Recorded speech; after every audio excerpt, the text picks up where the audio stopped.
8,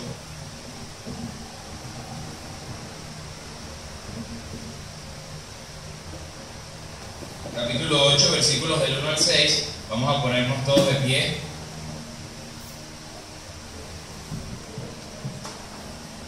Y leamos desde el versículo 1 hasta el versículo 6.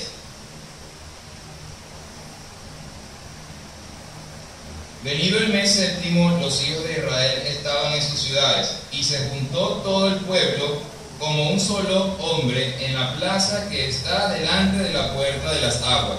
Y dijeron a Esdras, el escriba, que trajese el libro de la ley de Moisés, la cual Jehová había dado a Israel. Y el sacerdote Esdras trajo la ley delante de la congregación, así de hombres como de mujeres, y de todos los que podían entender, el primer día del mes séptimo. Y leyó en el libro delante de la plaza que está delante de la puerta de las aguas, desde el alba hasta el mediodía, en presencia de hombres y mujeres, y de todos los que podían entender, y los oídos de todo el pueblo estaban atentos al libro de la ley.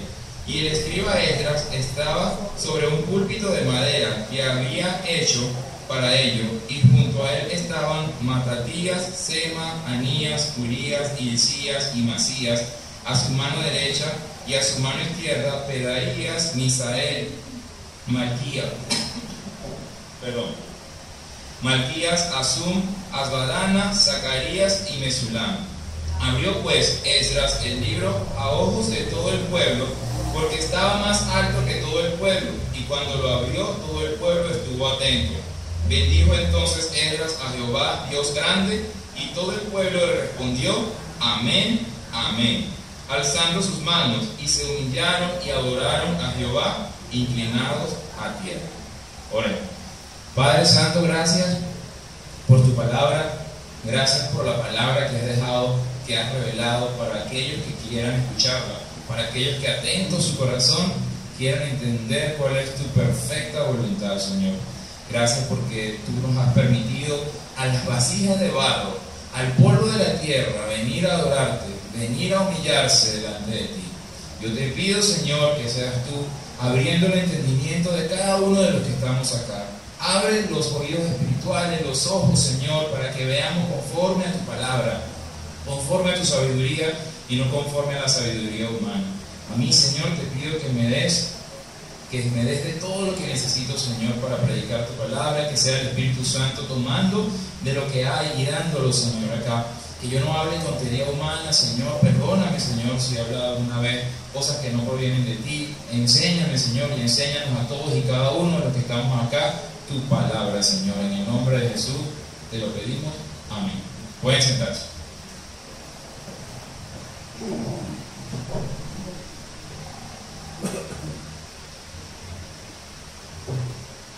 Hermoso el pasaje, ¿cierto? Precioso. Porque está describiendo un culto, un lugar de reunión. Hoy vamos a aprender un aspecto fundamental de la fe. ¿Qué significa un aspecto fundamental de la fe y por qué en el culto lo hacemos cada primera semana del mes?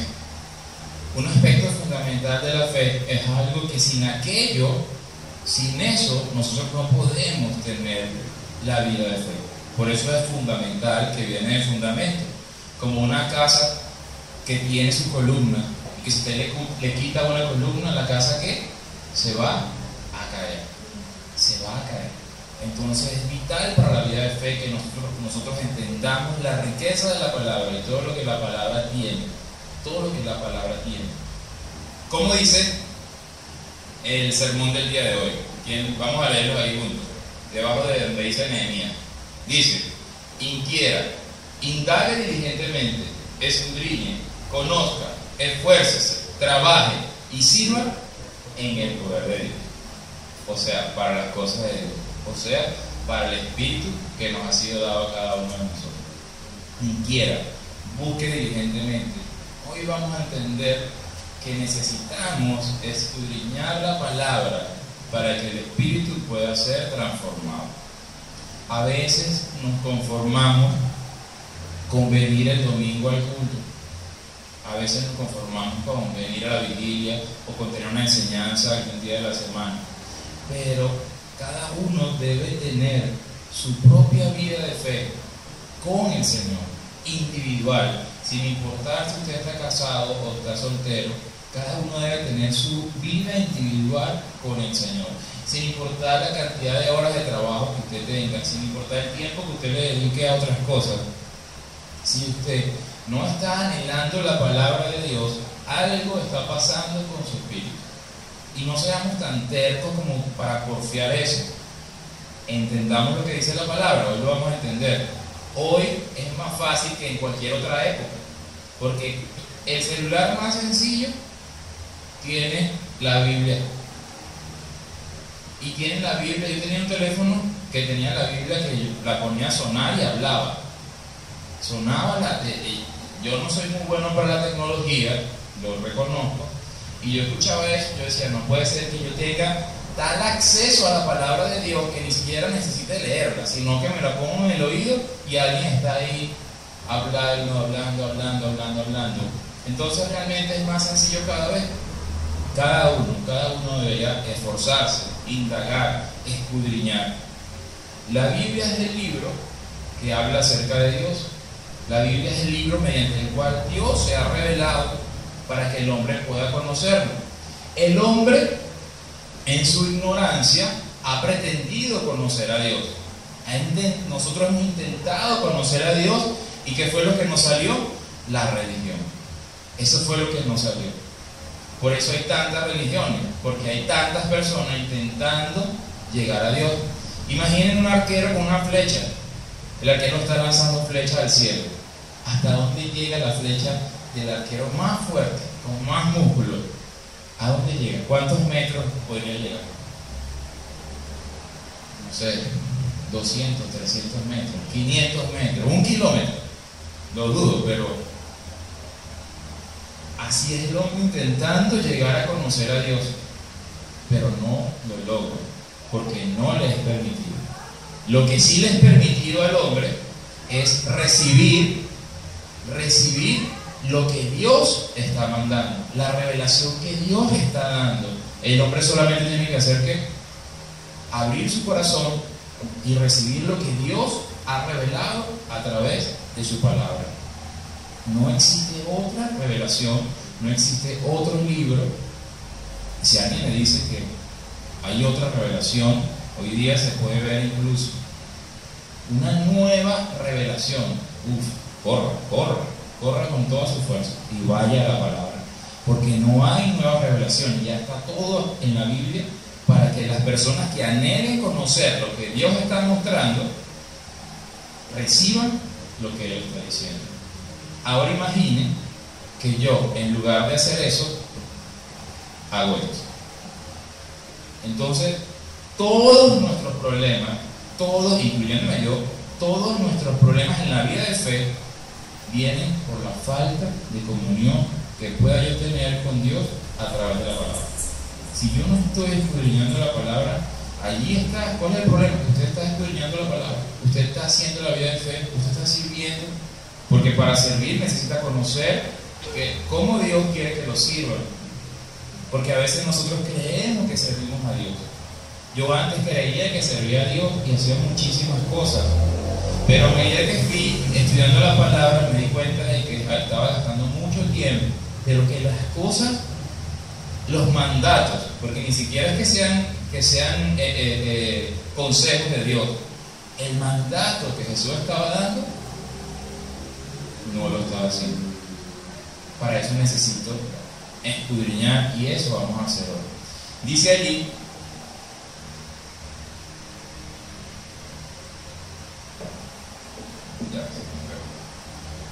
allí, y se juntó todo el pueblo como un solo hombre en la plaza que está delante de la puerta de las aguas, y dijeron a Esdras, el escriba, que trajese el libro de la ley de Moisés.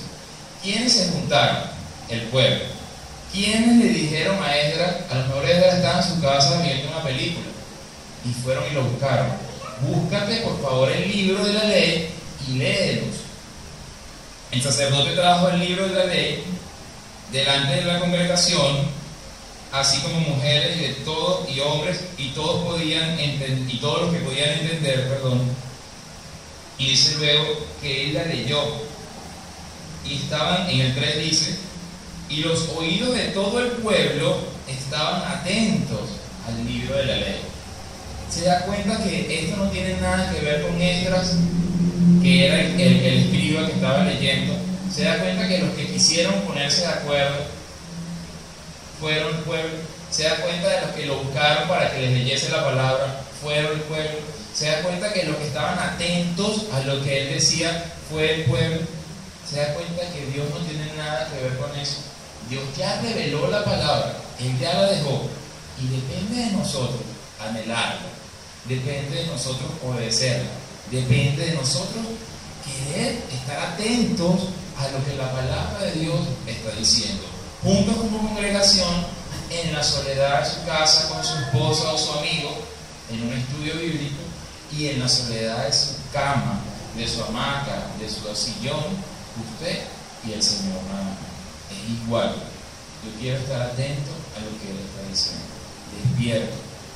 Entonces, vamos al libro de Hechos para entender algo acerca de lo que significa estar atentos a la palabra de Dios. Hechos capítulo 17.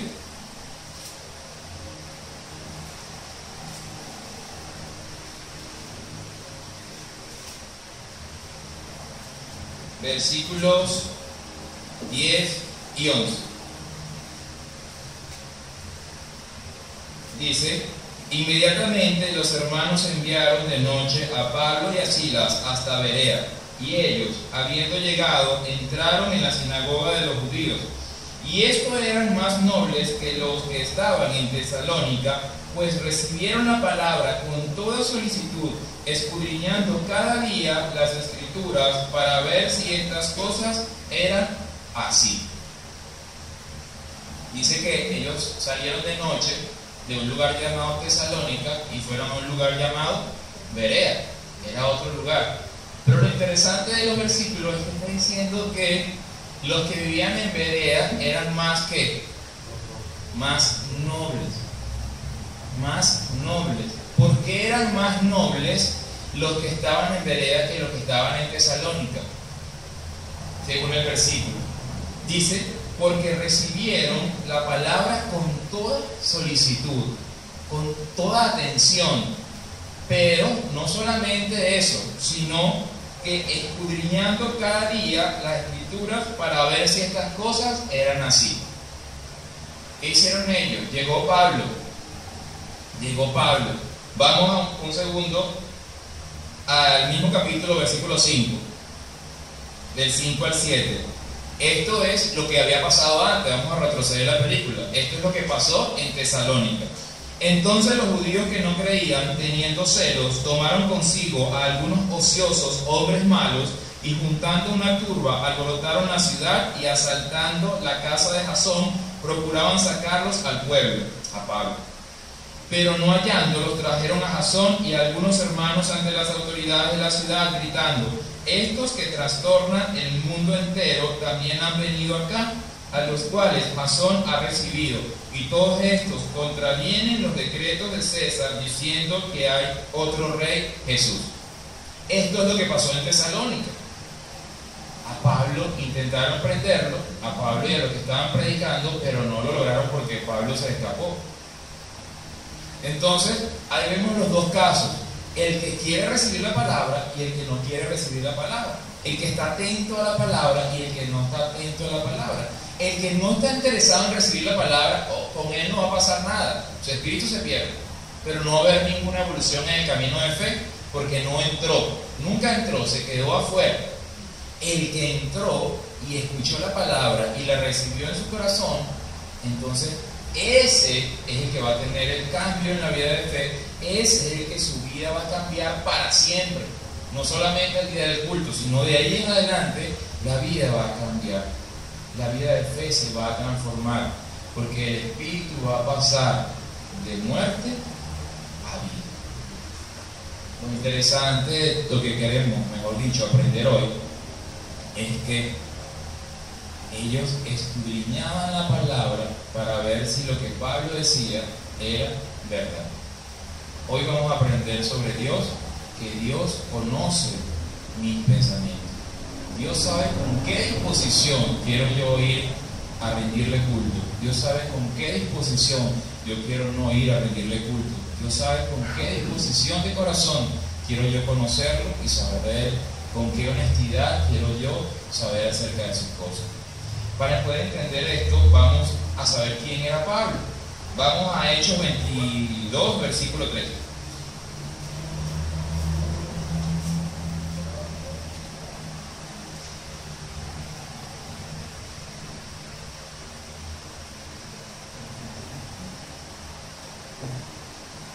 Dice, Hechos 22:3 dice: yo de cierto soy judío, nacido en Tarso de Sicilia, pero criado en esta ciudad, instruido a los pies de Gamaliel, estrictamente conforme a la ley de nuestros padres, celoso de Dios, como hoy lo sois todos vosotros. Eso es Pablo hablando de sí mismo, defendiéndose. Él dice que él fue criado por el judío, criado a los pies de Gamaliel, que era un sacerdote fariseo que conocía las escrituras. Celoso de Dios. Pablo no está mintiendo. Dios era celoso de Dios, cuidadoso de lo que toda la escritura decía, de lo que la ley decía. Vamos a Filipenses 3:5.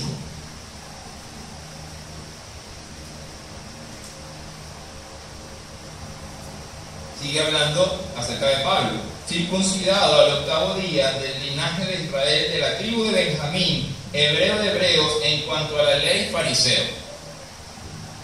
Si alguien fuera a describirme a mí acá, dirían: sí, Ludwig, un arquitecto que nunca ha construido nada y ahora trabaja con ropa. Ya, eso sería triste.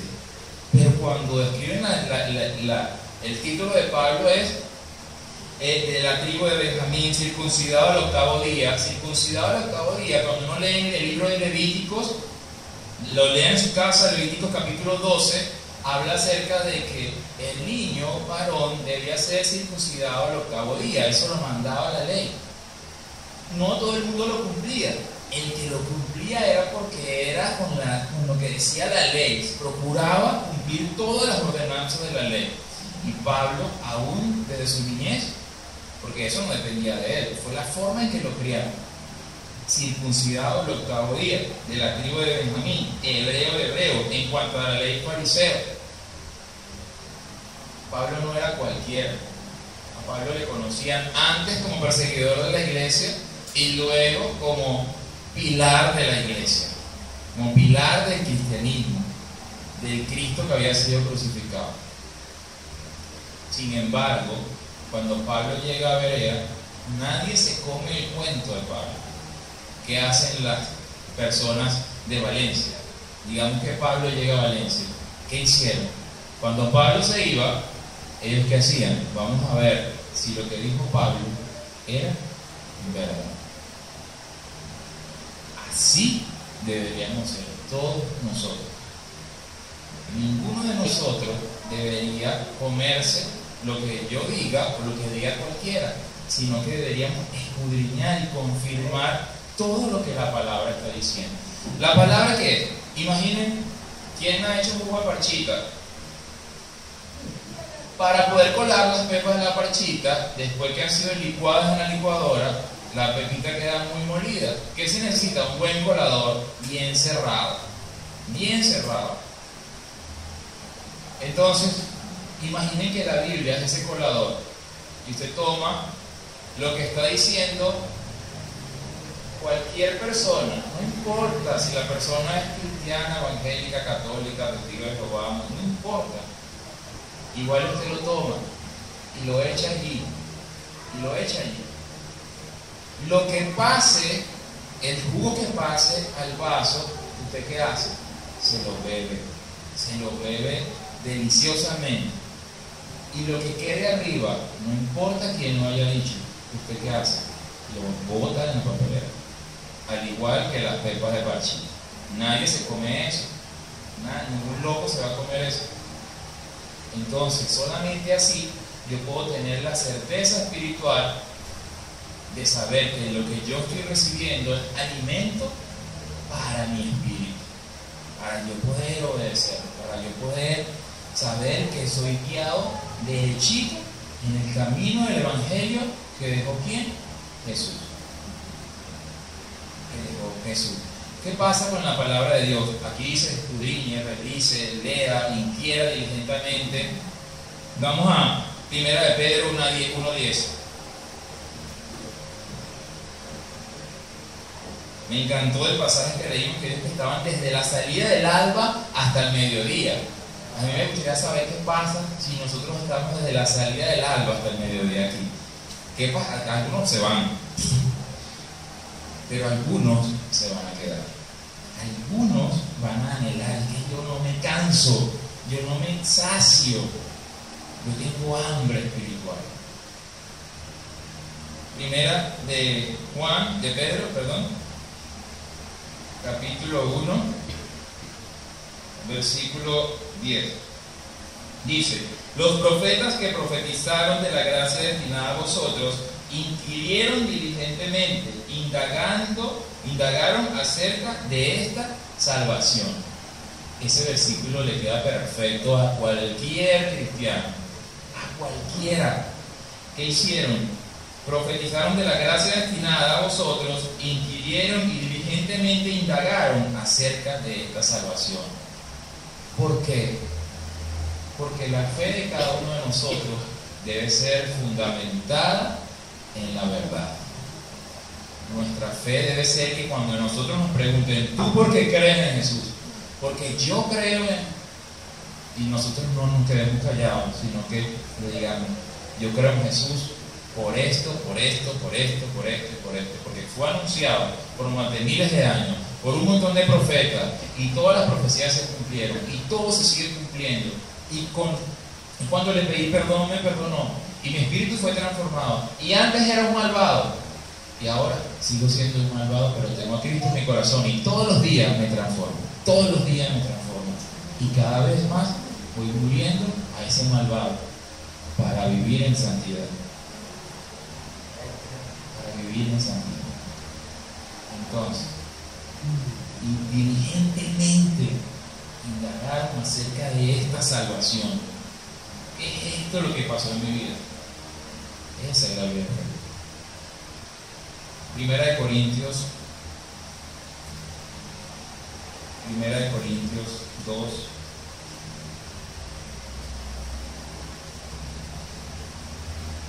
versículo del 6 al 10.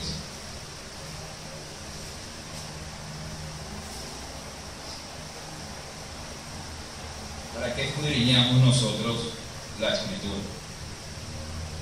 Capítulo 2, del 6 al 10.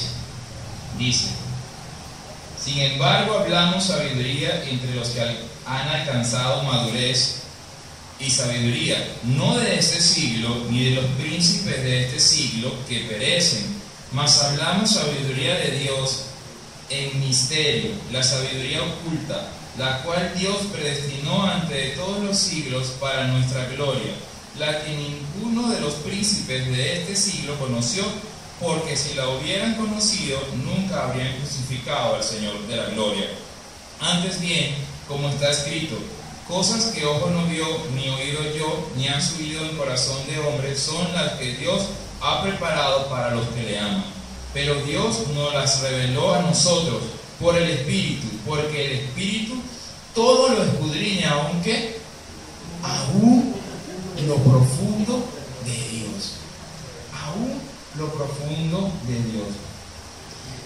Podemos nosotros conocer a Dios con nuestra sabiduría.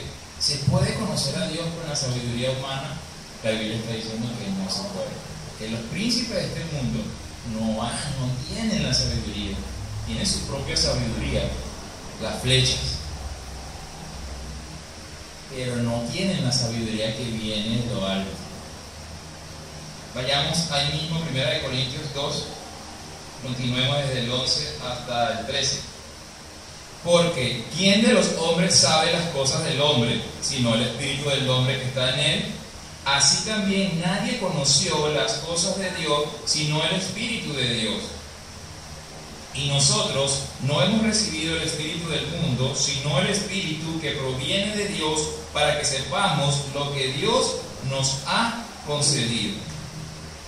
Lo cual también hablamos, no con palabras enseñadas por sabiduría humana, sino con las que enseña el Espíritu, acomodando lo espiritual a lo espiritual. ¿Se entiende? Es con la sabiduría de Dios cada vez que hablamos. Por eso es que nosotros no debemos temer hablar a alguien, porque el Espíritu Santo va a tomar de lo que hay. ¿Qué es lo que hay? Su tiempo con Dios, su aprendizaje con Dios, lo que usted aprende en el culto, lo que usted aprende en la palabra, lo que usted aprende en un estudio, lo que usted aprende en una vigilia. Eso es lo que hay, lo que va quedando, lo que usted va confirmando en la palabra. Y usted, dice el Espíritu Santo, toma de lo que hay y habla. Y va acomodando lo espiritual a lo espiritual. Entonces, no se puede, por la sabiduría humana, intentar conocer a Dios. La pregunta es, ¿qué cosas nos han sido reveladas a nosotros? Porque estamos hablando de que Dios nos ha revelado a nosotros. Y estamos hablando de que así como el hombre ha intentado lanzar flechas al cielo que no llegan a ninguna parte, así Dios está lanzando sus flechas que si llegan a los que quieren recibirlas.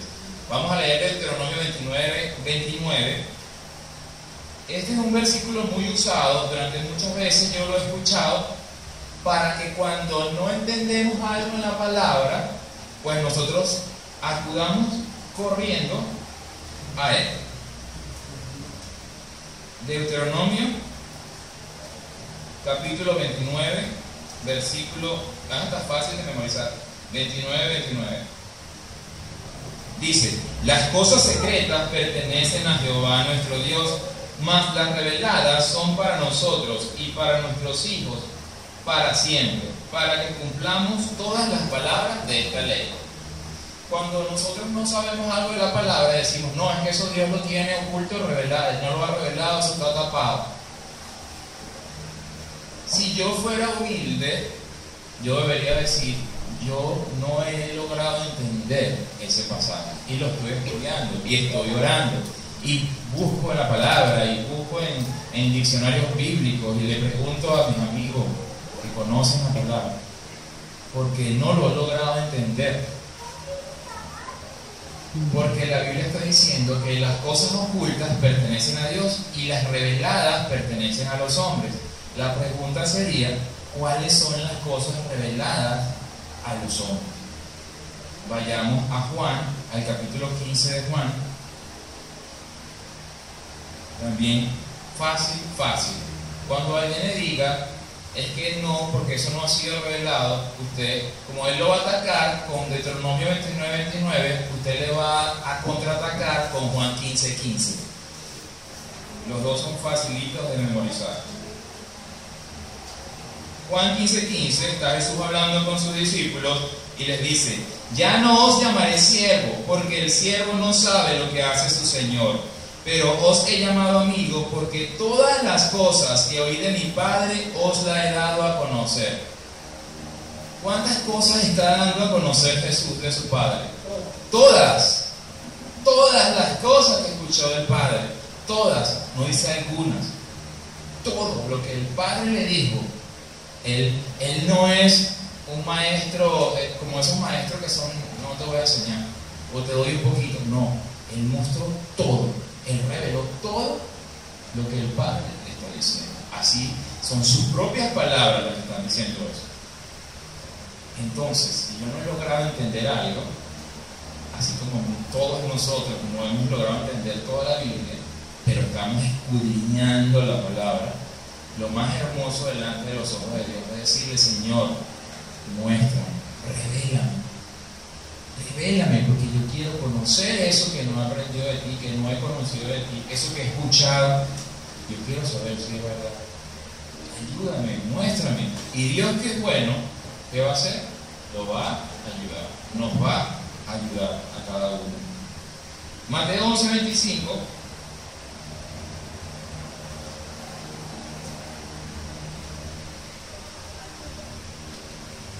Mateo, capítulo 11, versículo del 25 al 27.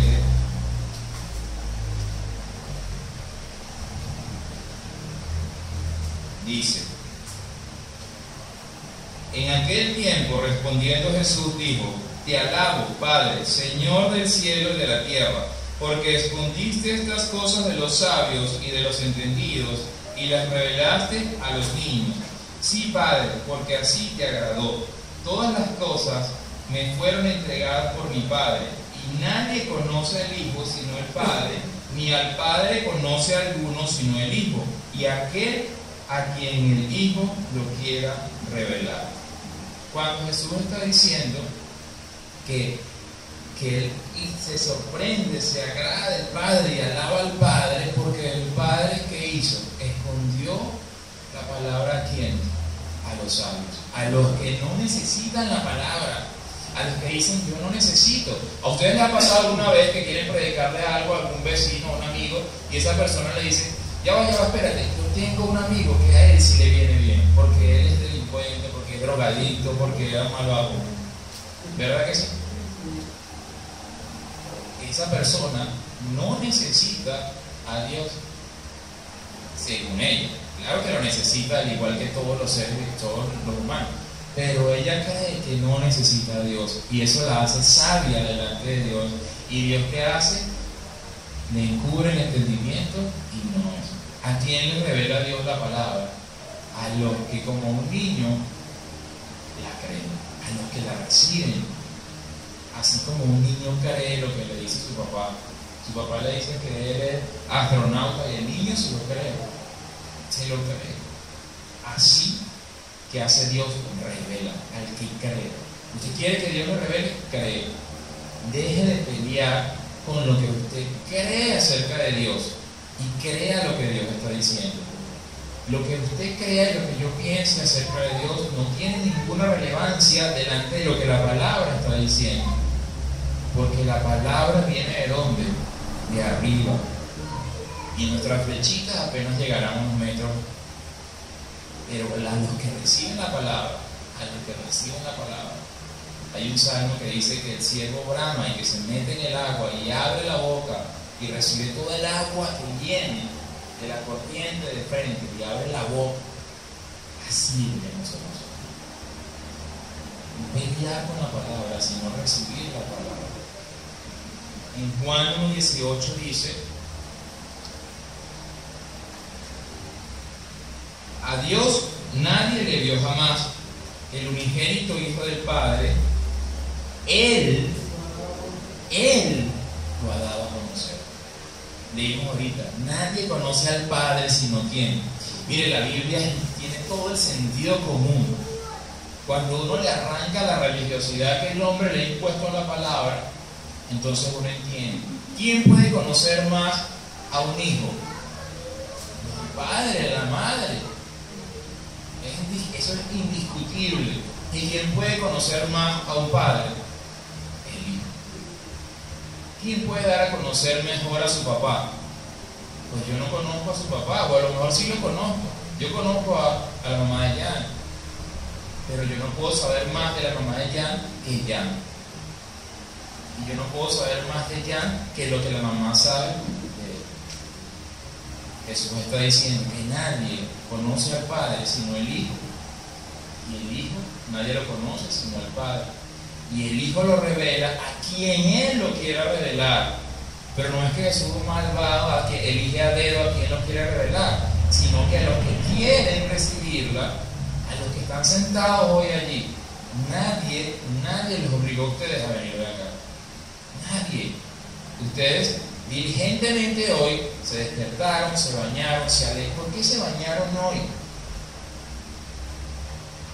Porque si yo me baño para ir al cine, si yo me baño y me acomodo para ir a una fiesta, ¿cómo no me voy yo a acomodar y a vestir y a peinar para yo venir a escuchar acerca de Dios y a rendirle culto a Dios?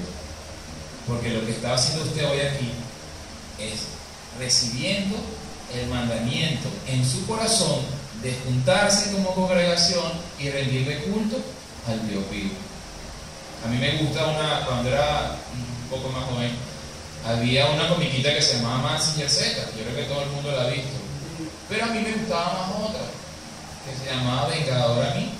El Vengador era un robot de esos japoneses también, y el conductor iba en una moto, el hombre que se transformaba en el robot en una moto, y él se lanzaba de la moto al aire y se ponía de cuclillas y se convertía en una cabeza. Y él decía, pegaba un grito y decía, ¡Vengador a mí! Y él se lanzaba y se ponía así, era increíble, saltaba de una moto volando. ¿A quién no le iba a gustar eso? Pero cuando él iba en el aire dando vueltas, así de rodillas, y él decía, ¡Vengador a mí!, ¿qué venía él? El brazo, la pierna, el torso, los pies. Eso es el culto. Eso es el culto. ¿Y la cabeza quién es? Jesús. Solamente que nosotros lo cambiaríamos a Salvador a mí. Salvador a mí. A eso venimos de acá. ¿Cuál es el problema con la sabiduría nuestra? Primera de Corintios 3. ¿Por qué nuestra sabiduría no sirve? Primera de Corintios 3, 18 dice: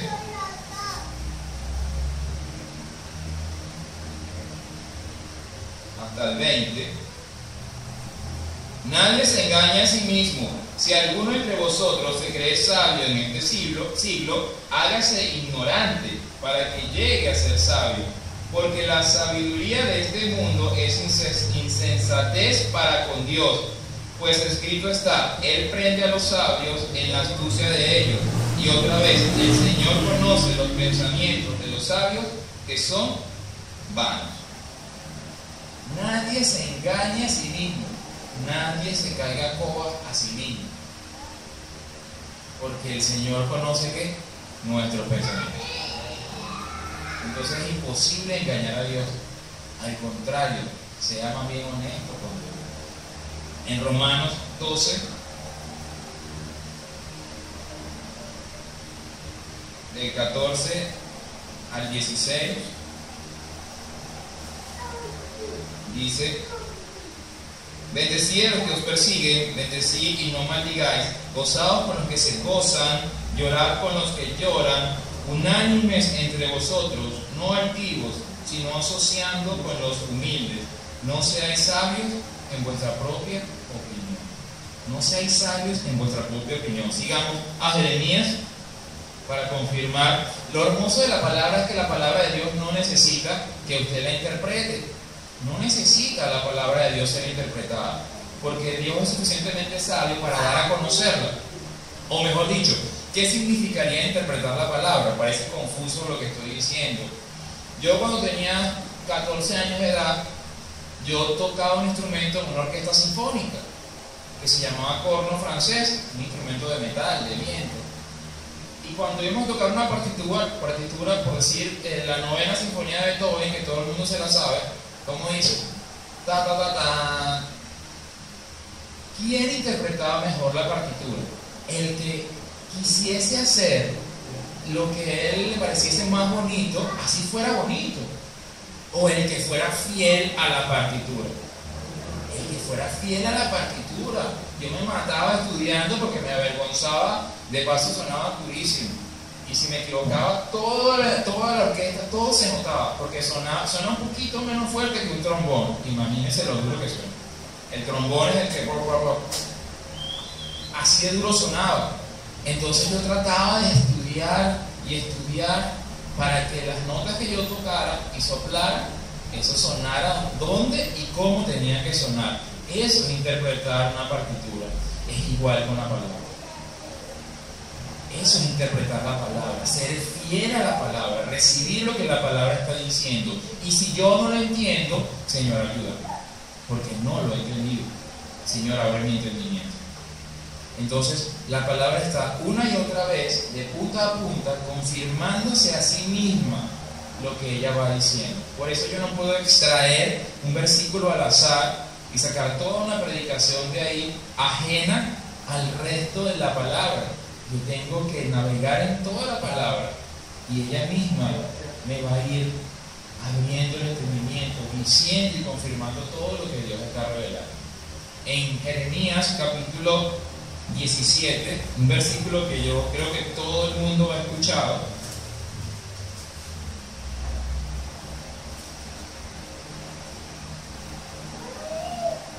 Jeremías 17, versículo 5,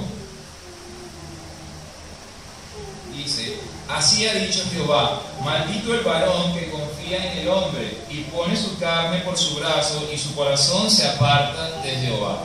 ¿De quién está hablando? Maldito el varón que confía en el varón. ¿Quién es ese varón en el que no debemos confiar? ¿Quién es? ¿Quién es ese primer varón en el que nosotros no debemos confiar? Usted lo ve todos los días cuando se cepilla los dientes. Todos los días. En lo que usted se cepilla los dientes, ese que está allí es el varón en el que yo no debo confiar. Porque yo debo confiar no en mis pensamientos, sino en los pensamientos de ¿quién? De Dios. Lo leímos en el Salmo. El Salmo siempre tiene que ver con la prédica. Yo les aconsejo, cuando vayan a su casa, vuelvan a leer el Salmo. Para que, por eso leímos el Salmo hoy. Porque aquí está lo que estábamos estudiando en la palabra. Y es delicioso entender cómo el Salmo está hablando de Jesús. No soy yo Jesús, porque Él es el único que tiene un camino derechito. Entonces, Juan 7:18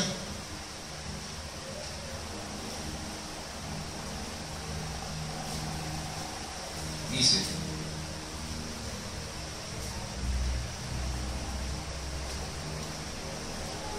para entender por qué ese hombre que está frente al espejo es el primero. Ojo, después del primer hombre que está frente al espejo, el siguiente hombre, ¿quién es? Cualquiera. Si es su esposo, su esposa, su hijo, su nieto, ¿Por qué? ¿Por qué? Porque si usted confía solamente en lo que yo estoy diciendo y después usted un día me ve borracho en una acera, usted no vuelve a venir para acá. Y peor aún, a lo mejor se aparta de la vida de fe, porque yo vi al pastor de la iglesia, Palabra Viva, borracho en una acera. Y resulta que Dios no tiene nada que ver con mi comportamiento. Mi comportamiento es mi comportamiento. En cambio, si usted cree lo que la palabra de Dios está haciendo, usted va a llegar a su casa a orar por mí y después va a venir el domingo al culto.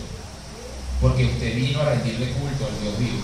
Y si la palabra que se está dando en esta congregación es conforme a la Biblia, no hay nada que hacer. Rinda culto. El día que la palabra sea no conforme a la Escritura, luche para enderezar la iglesia. Dice la Biblia, es necesario que haya profetas en la congregación para que la congregación vaya derecha. Y si usted no logra ver cambios, dice esto se desvió, bueno, corra, salga corriendo de ahí. Entonces, no confíe en la palabra del hombre, confíe en la palabra de Dios.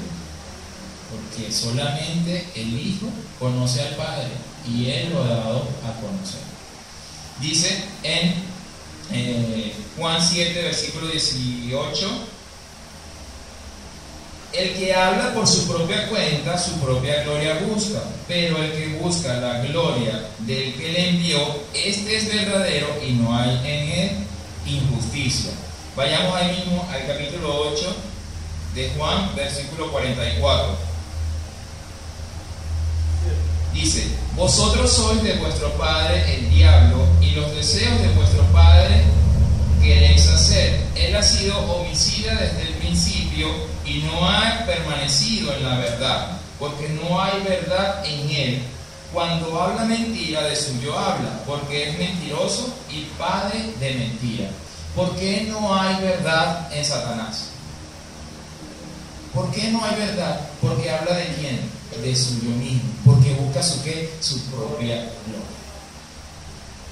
Pero el que busca la gloria del que envió a Jesús, en él no hay injusticia, porque la justicia de él no es por él, sino por la palabra de Dios. Porque en nosotros no hay justicia. En Dios hay justicia y por la justicia de Dios, nosotros que somos justos. Parece trabalengua, pero si lo medita es fácil de entender. En nosotros, como seres humanos, no hay justicia. Dice la Biblia que nuestra justicia para Dios es como trapos de inmundicia, como toallas sanitarias sucias. Así ve Dios la justicia de Dios. Pero cuando confiamos en la justicia de Dios y predicamos su justicia, estamos buscando no nuestra gloria, sino la gloria de Él, del que envió a Jesús. Y eso inmediatamente nos convierte a nosotros en justos, delante de los ojos de Dios. Vayamos a Jeremías, capítulo 7.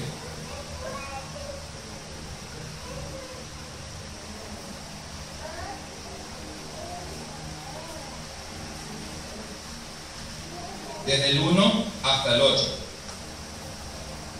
Presten atención a lo que dice.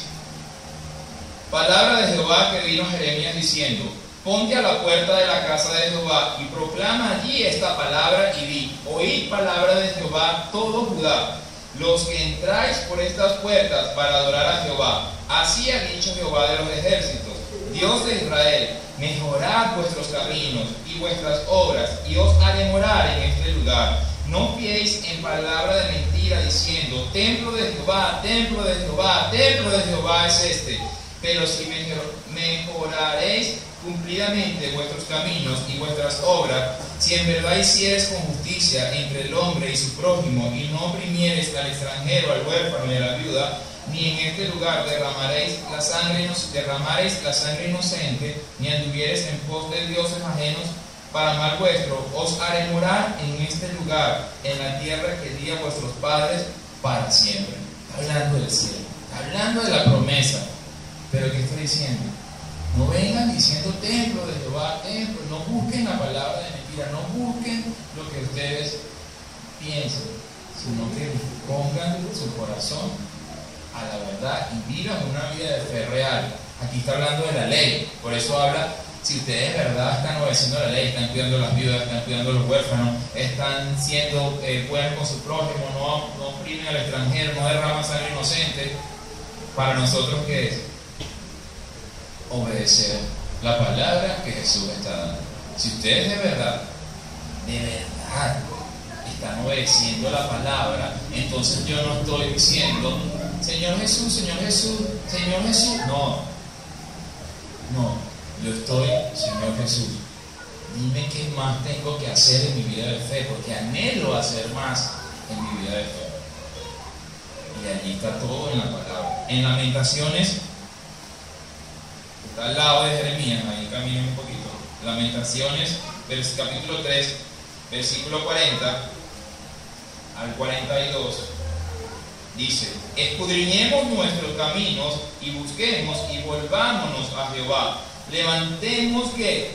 Nuestros corazones y manos a Dios en los cielos. Nosotros nos hemos rebelado y fuimos desleales, tú nos perdonaste. Levantemos ¿qué? Nuestros corazones y nuestras manos, pero está hablando de nuestro ser entero. Menciona el corazón, que es lo que necesito para ponerme en marcha. Y luego, ¿qué necesito? La disposición de ¿qué? De mis manos, de mi cuerpo, porque sin mi cuerpo no puedo hacer nada. Necesito el cuerpo para ir a hacer la obra de Dios. Eso es lo que está diciendo la palabra. Dice: escudriñemos nuestro camino. Cuando nosotros escudriñamos nuestro camino, nos damos cuenta de que nuestro camino por delante está mal, y entonces nos vamos ¿a dónde? A la palabra, porque la palabra sí sabe. ¿Qué pasa con la palabra? El centro de la predicación de hoy es entender lo que significa escudriñar la Biblia. Cuando nosotros, como la Biblia, como cualquier libro, que usted lo ve y te dice: oye, qué bonito este libro, mira, y brilla, y se tuerce. Por la portada se ve que bonito. ¿Qué hace uno con cualquier libro? ¿Lo juzga por la portada? No, yo voy y leo el libro. Cuando yo escudriño la palabra, ¿qué es lo que está pasando inmediatamente del otro lado? La palabra está ¿qué? Escudriñándome a mí. Eso es lo que sucede cuando uno navega en la palabra.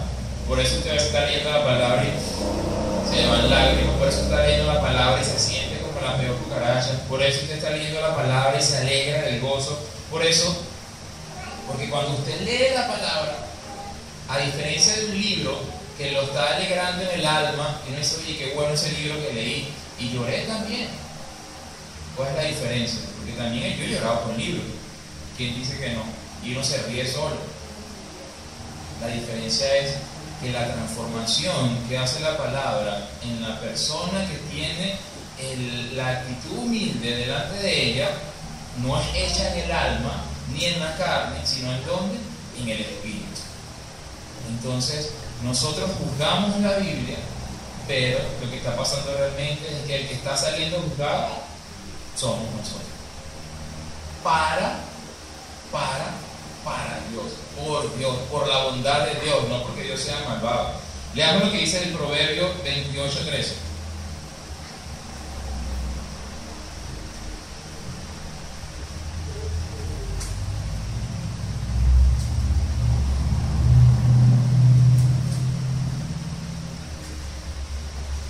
Proverbios capítulo 28, versículo 13. ¿Cuál es la única verdad que el hombre sí conoce? La única verdad que el hombre conoce, dos verdades. El hombre no puede decir, eso sí yo estoy completamente seguro. Proverbios 28, versículo 13 dice: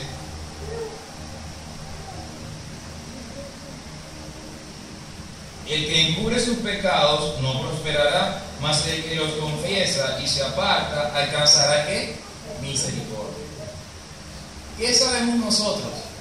Cuando a Adán le fue dado el mandamiento de que no comiera del árbol, era que no comiera del árbol del conocimiento de qué, del bien y del mal. Y dice la Biblia que fueron abiertos sus ojos y ahora él entendía que estaba desnudo. Él entendió que estaba desnudo. No porque estar desnudo sea pecado. Él sabía, obviamente sabía que estaba desnudo, pero no veía nada malo en eso, sino hasta que entró en el pecado por la desobediencia.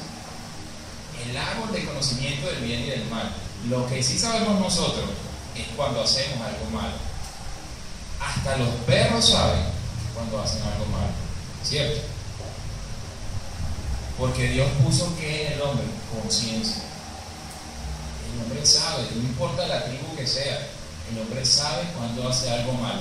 Imaginemos entonces, es que yo soy malo, es que el problema lo tengo yo soy el malo, los demás no son malos.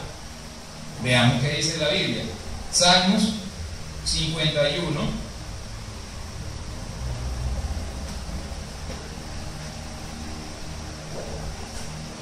Salmo capítulo 51, versículo 5 dice: he aquí, en maldad he sido formado y en pecado me concibió mi madre. Entonces no es que yo tenga un problema, es que yo tengo un problema, mi mamá que me parió tiene un problema, mi abuela que dio a luz a mi mamá tiene un problema, mi bisabuela, toda la raza humana tiene exactamente el mismo problema a raíz del día en que Adán probó del fruto de la ciencia, del árbol de la ciencia del conocimiento del bien y del mal. Ahí empezó el problema. Y nosotros, así como heredamos los ojos de nuestros padres, así como heredamos el cabello de nuestra madre, así mismo nosotros heredamos el pecado de nuestros padres.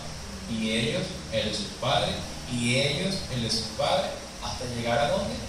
A Adán. Esa es la única verdad que nosotros conocemos.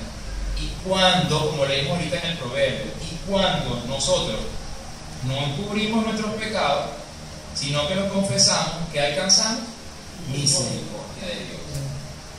La misericordia de Dios.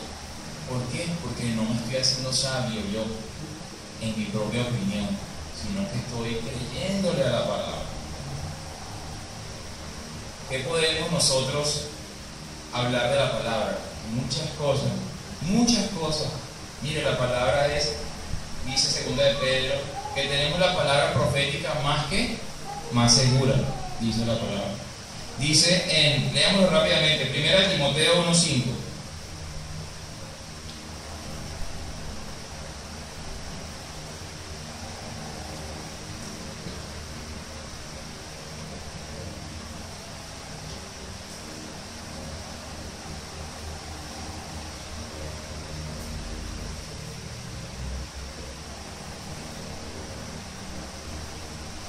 Timoteo 1:15, perdón. Palabra fiel y digna de ser recibida por todos, que Cristo Jesús vino al mundo para salvar a los pecadores, de los cuales yo soy el primero. Entonces la palabra es que fiel y digna. Esa es la palabra que nosotros debemos recibir con toda solicitud. La palabra que es fiel. ¿Fiel a quién? A sí mismo. Fiel a sí misma. Y digna. Dice en Hebreos 2:2,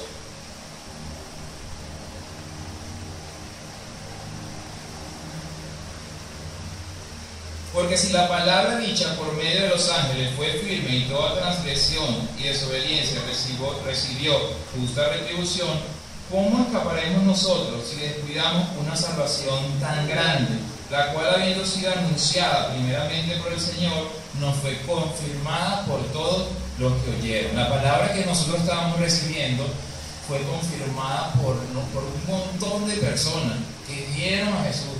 Nosotros estamos creyendo a Jesús. Los libros de historias hablan de Jesús. Estamos en 2014, porque todo el mundo cree que hace 2014 años vino Jesús.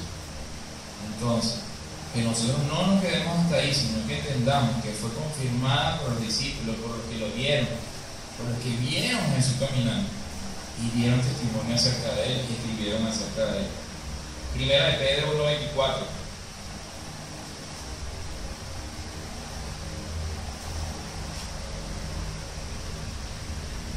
Primera de Pedro 1:24 dice: porque toda carne es como la hierba, y toda la gloria del hombre como la flor de la hierba. La hierba se seca y la flor se cae, mas la palabra del Señor permanece para siempre. Y esta es la palabra que por el Evangelio os ha sido anunciada. La palabra que nos ha sido anunciada es la palabra que permanece para siempre. Para siempre. Es muy grande entender eso, para siempre. Yo quiero permanecer para siempre con la palabra. Con la palabra. Que cada uno de nosotros anhele. Romanos, la palabra dice muchas cosas acerca de sí misma. Hoy apenas mencionamos algunas. Romanos capítulo 15, versículo 4.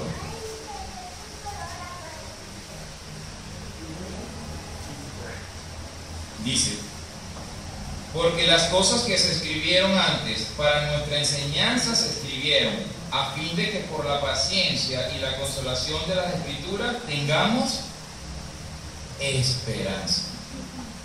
Eso es la luz en la vida de fe de cada uno de nosotros. Por eso nosotros estamos aquí hoy.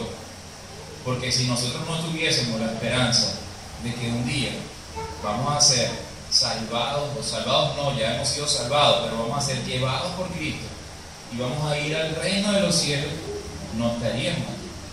Lo que hace que estemos aquí es que la esperanza, ¿en la esperanza puesta en qué? En la palabra, tener la esperanza en Cristo, sí, pero ¿qué es tener esperanza en Cristo? Siempre que se refieren a Cristo, no nos referimos a la imagen de Cristo, nos referimos a qué, a la palabra que Él dejó. Nuestra esperanza es en la palabra que Él dejó, nuestra vida es en la palabra que Él dejó. Usted le dice, yo le decía al taxista, ¿tú crees en Jesús? Y él me dice, sí, y yo le decía, ¿qué está diciendo Jesús? No sé. ¿Pero tú crees en Jesús? Sí. ¿Y qué está diciendo Jesús? No sé. Entonces, ¿ves la diferencia? Ahora veo la diferencia. No tiene ninguna importancia saber que Jesús existió. Lo que tiene importancia es creer lo que Jesús está diciendo. Es totalmente diferente. Cuando yo creo lo que Él está diciendo, entonces pues tengo que tomar la decisión si obedecer o no obedecer.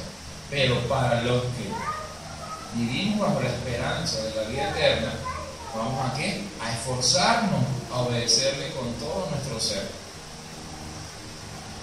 Dice esta última acerca de la escritura, segunda de Timoteo 3:16.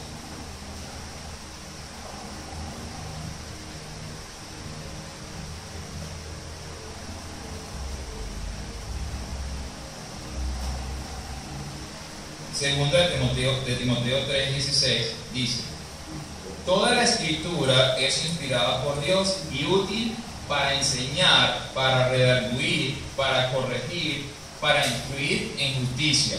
La palabra es la palabra profética más segura, la palabra es fiel y digna, la palabra nos ha sido confirmada y permanece para siempre.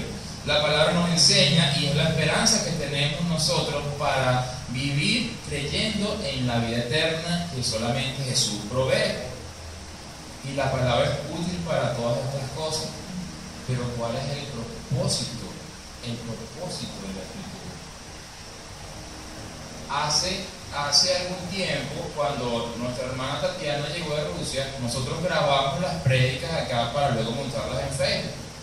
Por cierto, los que quieran se hacen allí, colocan Palabra Viva Venezuela,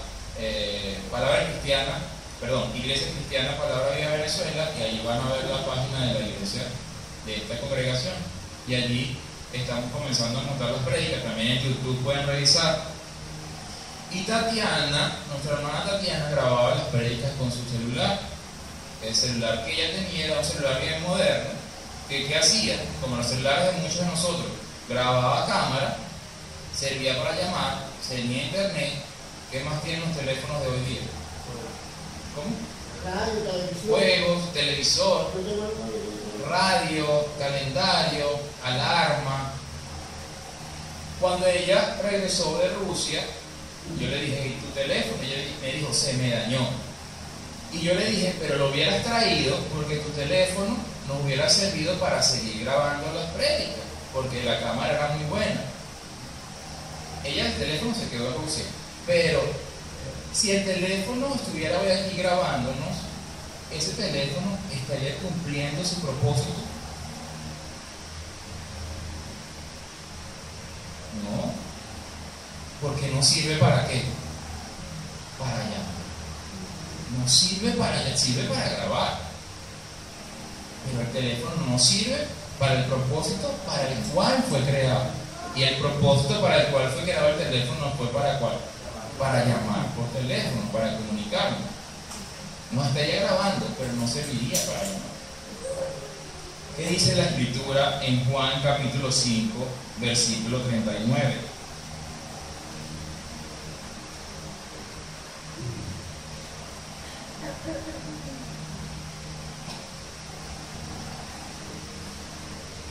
Dice, Jesús le está hablando a los fariseos y les dice: escudriñad las escrituras, porque a vosotros os parece que en ellas tenéis la vida eterna, y ellas son las que dan testimonio de mí.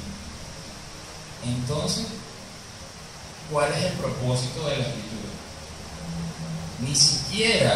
Ni siquiera es dar la vida eterna. El propósito de la escritura, según Jesús, es, lo leamos otra vez: escudriñad las escrituras, porque a vosotros os parece que en ellas tenéis la vida eterna, y ellas son las que dan testimonio de mí, y no queréis venir a mí para que tengáis vida. Entonces la escritura, el propósito es dar a conocer ¿a quién? A Jesús. Y cuando llegamos a Jesús, ¿qué nos da Jesús? La vida. ¿A quién? A los que no ocultan su pecado, sino a los que lo reconocen y alcanzan la misericordia de Dios, que es que envió a su Hijo y que por Él tenemos más. Entonces, cuando escudriñamos la Escritura tratando de conocer a Jesús, nos es abierto ¿qué? El entendimiento. Así lo dice la Escritura en Lucas. Vayamos a 2 de Timoteo.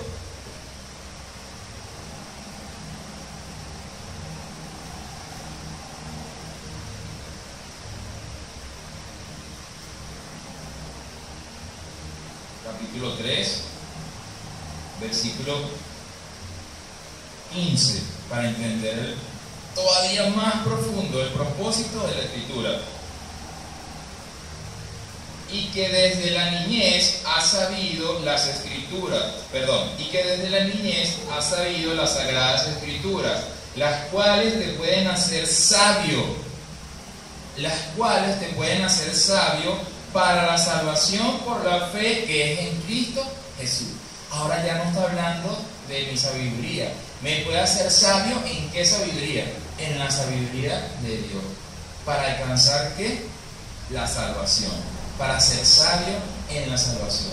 Para entender que la salvación la provee ¿quién? Jesús.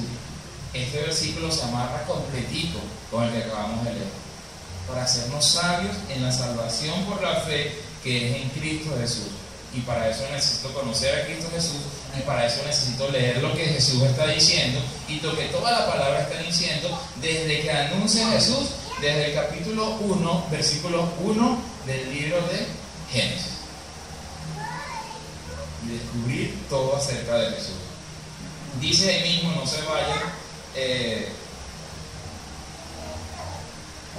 una vez que somos sabios, entendiendo la sabiduría de la que estamos hablando, que es la de Dios, una vez que somos sabios, ¿qué hacemos nosotros ahora? Ahí mismo, pero el versículo anterior, el 14, 2 de Timoteo 3:14.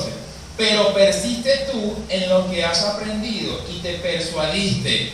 ¿A quién persuadiste? Al hombre que está frente al espejo. Y te persuadiste a ti en el hombre en el que no debes confiar, sino que te persuadiste por medio de la palabra, sabiendo de quién has aprendido y que desde la niñez has sabido las Sagradas Escrituras, las cuales te pueden hacer sabio para la salvación por la fe que es en Cristo Jesús. No seas sabio en tu propia opinión, no seas tonto, no seas bobo, porque el ser sabio en tu propia opinión te lleva al fuego eterno. Pero el ser sabio en Jesús te da la salvación que es por medio de la fe para el eterno. En 1 Corintios, hoy es Santa Cena.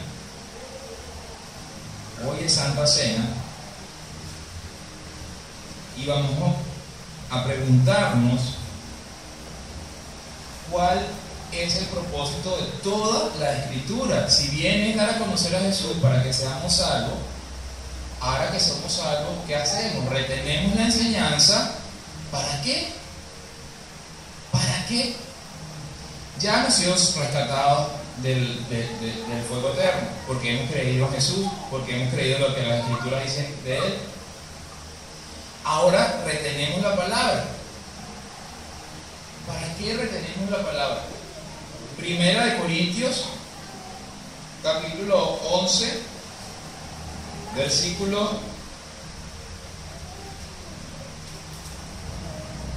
23. Recuerden que hoy es Santa Cena y siempre leemos esto, pero hoy lo vamos a leer entendiendo todo lo que hemos estado aprendiendo esta mañana. Dice: porque yo recibí del Señor lo que también os he enseñado. Porque yo recibí del Señor lo que también os he enseñado. Imagínense que usted aprenda mal la palabra. ¿Cómo la va a enseñar usted?